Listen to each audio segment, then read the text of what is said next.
जय हिंद।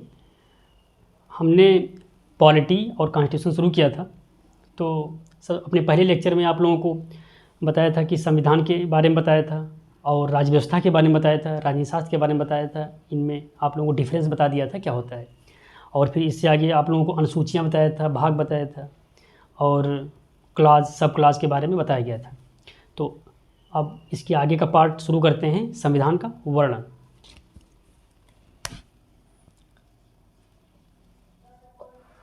संविधान का वर्णन। तो संविधान के वर्णन में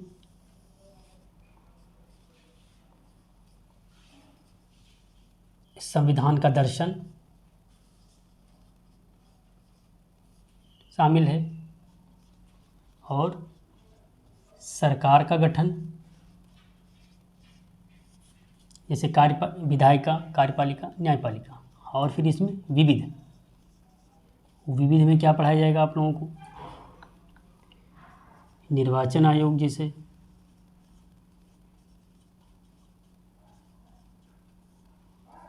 केंद्र राज्य संबंध,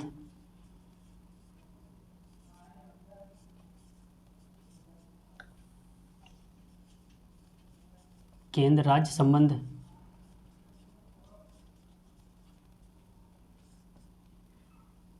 वित्त आयोग, नागरिकता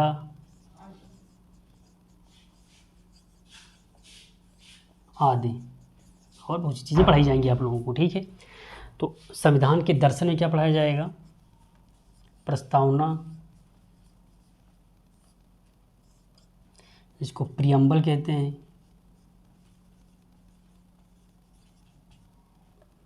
मौलिक अधिकार,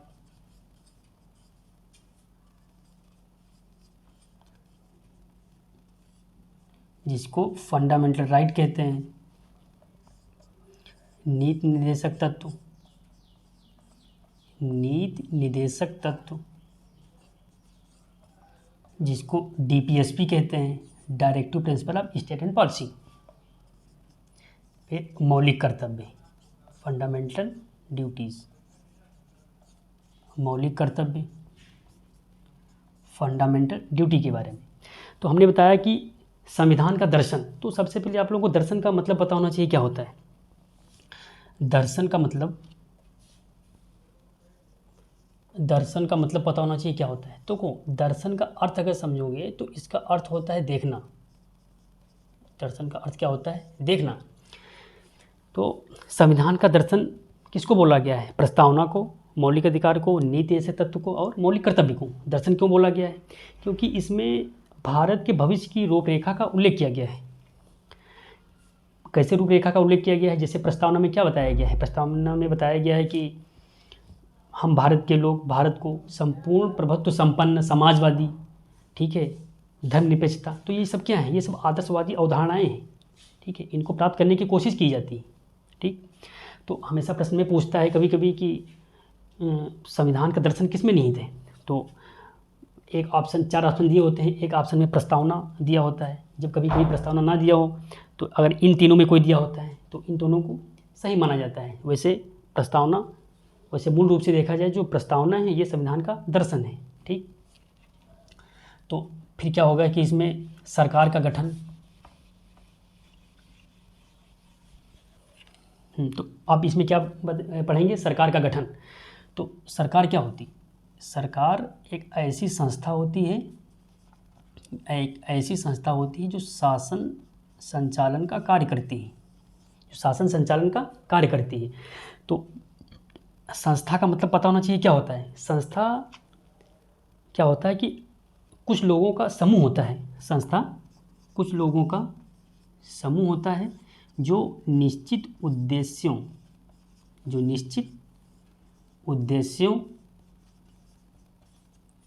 की प्राप्ति के लिए कार्य करता है। तो सरकार क्या है? सरकार एक प्रकार की संस्था है और उसका कार्य क्या है? शासन का संचालन करना, ठीक। तो शासन, और यहाँ पे शासन का मतलब क्या हो गया? शासन का मतलब होता है कि सार्वजनिक जीवन का संचालन, सार्वजनिक जीवन का संचालन, तो आप लोगों को बता दें कि एक निजी जीवन होता है, एक सार्वजनिक जीवन होता है। जब हम अपने कमरे के अंदर होते हैं, अपने घर में होते हैं, जितने क्रियाकलाप करते हैं वो निजी जीवन के अंतर्गत आते हैं। और जब हम कमरे से निकल करके कोचिंग इंस्टीट्यूट जाते हैं, मार्केट जाते हैं, ये सब सार्वजनिक जीवन के अंतर्गत आते हैं। तो सरकार का काम क्या होता है कि व्यक्ति के सार्वजनिक जीवन का संचालन करना। ठीक।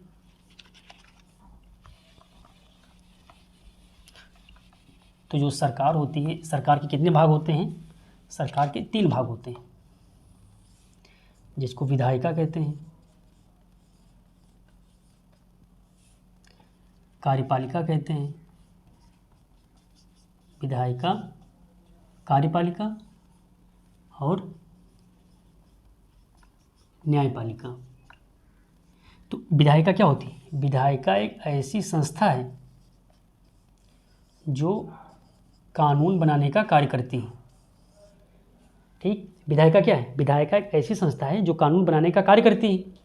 और कार्यपालिका क्या होती है? कार्यपालिका विधायिका के द्वारा बनाए गए जो कानून होते हैं उनका क्रियान्वयन करती है।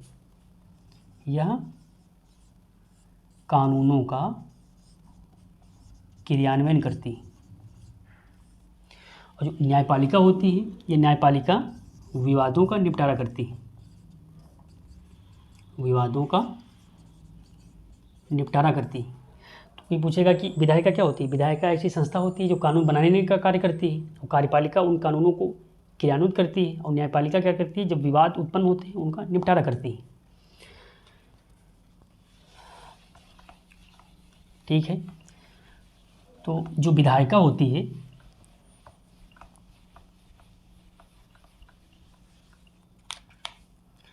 देखो जो विधायिका होती है,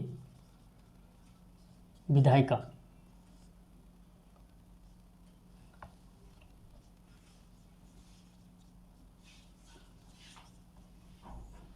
विधायिका तो ये केंद्र स्तर पर भी होती है और राज्य स्तर पर भी होती है। ठीक। तो जो केंद्र स्तर पर होती है, केंद्र स्तर पर जो विधायिका होती है इसको संसद कहते हैं। ठीक। और जो राज्य स्तर पर विधायिका होती है इसको राज्य विधानमंडल कहते हैं। राज्य विधानमंडल कहते हैं। फिर संसद जो होती है इसमें लोकसभा और राज्यसभा, और राज्य विधानमंडल में विधानसभा और विधान परिषद।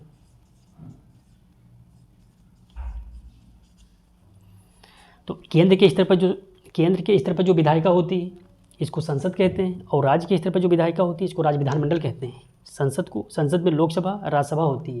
हालांकि इसमें राष्ट्रपति को भी शामिल किया जाता है। कि कोई पूछेगा कि संसद के कितने भाग होते हैं? 3 भाग, लोकसभा, राज्यसभा और राष्ट्रपति। लेकिन यहाँ पर हम पढ़ने के उद्देश्य से लोकसभा और राज्यसभा इसमें पढ़ते हैं और इसमें विधानसभा और विधान परिषद पढ़ते हैं। ठीक। और कार्यपालिका, तो इसके बाद क्या होता है कि कार्यपालिका। तो जो कार्यपालिका होती है ये भी 2 प्रकार की होती है, एक अस्थायी कार्यपालिका, एक स्थायी कार्यपालिका। तो अस्थायी कार्यपालिका में मंत्रिपरिषद वगैरह आते हैं और स्थायी कार्यपालिका में तुम्हारे नौकरशाह आते हैं। जो नौकरशाह आते हैं। ठीक है। और फिर न्यायपालिका में क्या पढ़ेंगे कि सुप्रीम कोर्ट, हाई कोर्ट और स्थानीय न्यायालय। ठीक है, इनको पढ़ा जाएगा। तो ये आप लोगों को बता दिया। अब आगे आप लोगों को कार्यपालिका शुरू करेंगे। उससे पहले आप लोगों को थोड़ा फंडामेंटल क्लियर कर देते हैं कि क्या होता है। आप लोगों को सबसे पहले बहुमत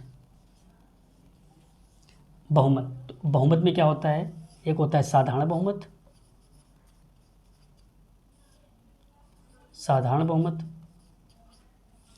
एक होता है प्रभावी बहुमत,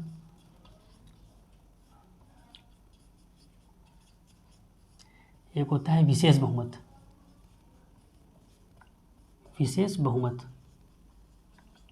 ठीक ठीक है। तो बहुमत में एक साधारण बहुमत, एक प्रभावी बहुमत, एक विशेष बहुमत।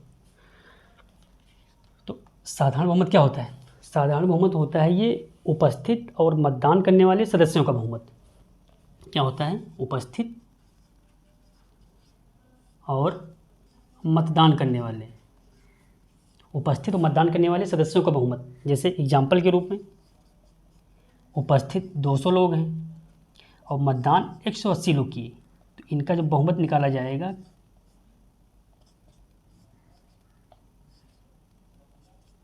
तो कितना हो जाएगा? 91। ठीक है। तो साधारण बहुमत का प्रयोग जैसे साधारण विधेयक में करते हैं, वित्त विधेयक में करते हैं। ठीक है। अब आ गया प्रभावी बहुमत। तो प्रभावी बहुमत क्या होता है? सबसे पहले प्रभावी बहुमत को कैसे निकाला जाता है? तो प्रभावी सदस्य संख्या को कैसे निकालेंगे? प्रभावी सदस्य संख्या। तो प्रभावी सदस्य संख्या क्या होती है? कुल संख्या माइनस रिक्तियाँ। तो रिक्तियाँ जैसे क्या होगा कि रिक्तियाँ पदमुक्ति के द्वारा भी हो सकती हैं, किसी की मृत्यु के द्वारा भी हो सकती है, किसी के त्यागपत्र के द्वारा भी हो सकती है। ठीक है। तो जैसे क्या है कि माना कि कुल संख्या मान लिया यहाँ पर 545 है, इसमें 5 लोग जो हैं इनकी रिक्तियाँ हैं, तो यहाँ पर 540 हो गया। अब 540 का बहुमत निकाला जाएगा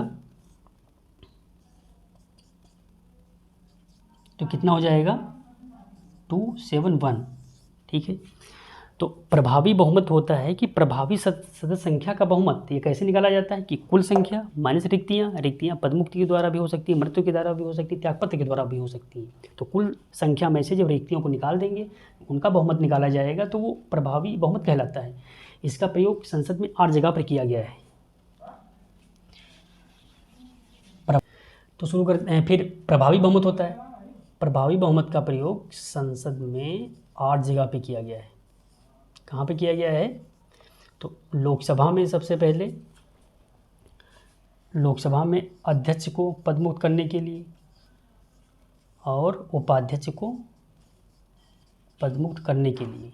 उसी प्रकार राज्यसभा में सभापति को पदमुक्त करने के लिए और उपसभापति को पदमुक्त करने के लिए। ठीक है। उसी प्रकार राज्य विधानमंडल में विधान परिषद के अध्यक्ष और उपाध्यक्ष को पदमुक्त करने के लिए। ठीक। और विधानसभा में अध्यक्ष और उपाध्यक्ष को पदमुक्त करने के लिए और विधान परिषद में सभापति और उपसभापति को पदमुक्त करने के लिए। तो हमने बताया कि प्रभावी बहुमत का प्रयोग संसद में 8 जगह पर किया जाता है। ठीक है। अब शुरू करते हैं विशेष बहुमत, जो सबसे इम्पोर्टेंट है। विशेष बहुमत।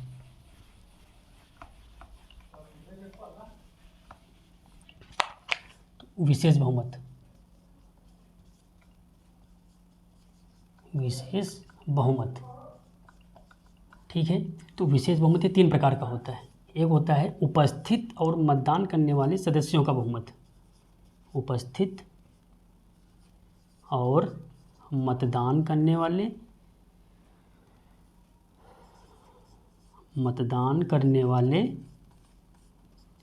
सदस्यों का 2/3 बहुमत। ठीक है। उपस्थित और मतदान करने वाले सदस्यों का 2/3 बहुमत। ठीक। तो जैसे क्या हुआ कि उपस्थित लोग हैं 200, मतदान किए 180 लोग, तो इसका जब 2/3 बहुमत निकालोगे तो 120 आ जाएगा। ठीक है। तो उपस्थित और मतदान करने वाले सदस्यों का 2/3 बहुमत ये प्रकार होता है। इसका प्रयोग आर्टिकल 249 में किया गया है और आर्टिकल 312 में किया गया है।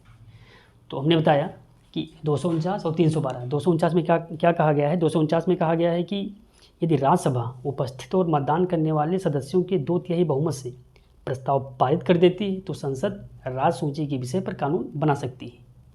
हमने क्या बताया कि जो राज्यसभा है ये उपस्थित और मतदान करने वाले सदस्यों के 2/3 बहुमत से प्रस्ताव पारित कर देती है तो संसद जो है वो राज्य सूची के विषय पर कानून बना सकती है। फिर आर्टिकल 312 में जो राज्यसभा होती है ये उपस्थित और मतदान करने वाले सदस्यों के 2/3 बहुमत से प्रस्ताव पारित कर देती है। तो राज्यसभा जो है, तो संसद जो है वो अखिल भारतीय सेवाओं का गठन कर सकती है। ठीक है, तो 249 क्या होता है, 249 जो है ये राज्य सूची के विषय पर कानून संसद बना सकती है। और ये नई अखिल भारतीय सेवाओं जैसे IFS, IRS वगैरह, ठीक, तो नई अखिल भारतीय सेवाओं के गठन से संबंधित है।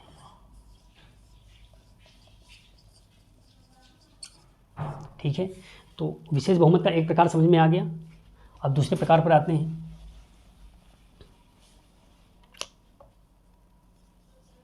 इसमें क्या होता है कि उपस्थित और मतदान करने वाले सदस्यों का 2/3 बहुमत जो कुल के आधे से कम ना हो, जो कुल के आधे से कम ना हो। ठीक है, जो कुल के आधे से कम ना हो। जैसे एग्जाम्पल के रूप में हमने 545 लिया। ठीक, अब माना कुल संख्या 545 है और उपस्थित 310 हैं, मतदान किए कुल 300 लोग। ठीक है, तो इसका 2/3 बहुमत कितना होगा, 300 का 2/3 200 आ जाएगा। ठीक है, 300 का 2/3 200 आ जाएगा। और 545 का जो बहुमत होगा वो कुल, हमने बताया कि कुल के आधे से कम ना हो, तो इसका आधा कितना हुआ, लगभग 273 हुआ। यहाँ 273 है, यहाँ पर 200 है, तो ये गलत हो गया। मतलब हमने बताया कि कुल के आधे से कम ना हो, मतलब 273 से अधिक होना चाहिए। इस बहुमत का प्रयोग न्यायाधीशों को पदमुक्त करने के लिए किया जाता है। न्यायाधीशों को पदमुक्त करने के लिए किया जाता है। विशेष बहुमत जो दूसरा वाला होता है। ठीक, अब आते हैं विशेष बहुमत जो तीसरा वाला होता है। इसमें क्या होता है कि इसमें कुल सदस्य संख्या का बहुमत, कुल सदस्य संख्या का बहुमत। ठीक है, तो कुल सदस्य संख्या क्या है, जैसे माना कि लोकसभा की 545 है, इस कुल सदस्य संख्या का 2/3 बहुमत। ठीक है, कुल सदस्य संख्या का 2/3 बहुमत। तो लोकसभा में 545 है, 545 का 2/3 निकालोगे तो कितना आ जाएगा, लगभग आ जाएगा 363। ठीक है, तो कुल सदस्य संख्या का 2/3 बहुमत। तो इस बहुमत का प्रयोग महाभियोग में किया जाता है, महाभियोग। ठीक है, इसका प्रयोग महाभियोग में किया जाता है। महाभियोग जब राष्ट्रपति को हटाना होता है तो राष्ट्रपति को हटाने के लिए महाभियोग, आर्टिकल 61 में जो महाभियोग शब्द का प्रयोग किया गया है, उस महाभियोग में कुल सदस्य संख्या के 2/3 बहुमत का प्रयोग किया जाता है। तो हमने बताया कि विशेष बहुमत के प्रकार, तो पहले प्रकार में क्या होता है कि उपस्थित और मतदान करने वाले सदस्यों का बहुमत, इसमें जिसका प्रयोग आर्टिकल 249 और आर्टिकल 312 में किया गया है। और फिर जो दूसरा वाला विशेष बहुमत होता है, इसमें बताया कि उपस्थित और मतदान करने वाले सदस्यों का 2/3 बहुमत जो कुल के आधे से कम ना हो। ठीक, इसका प्रयोग न्यायाधीशों को पदमुक्त करने के लिए किया जाता है।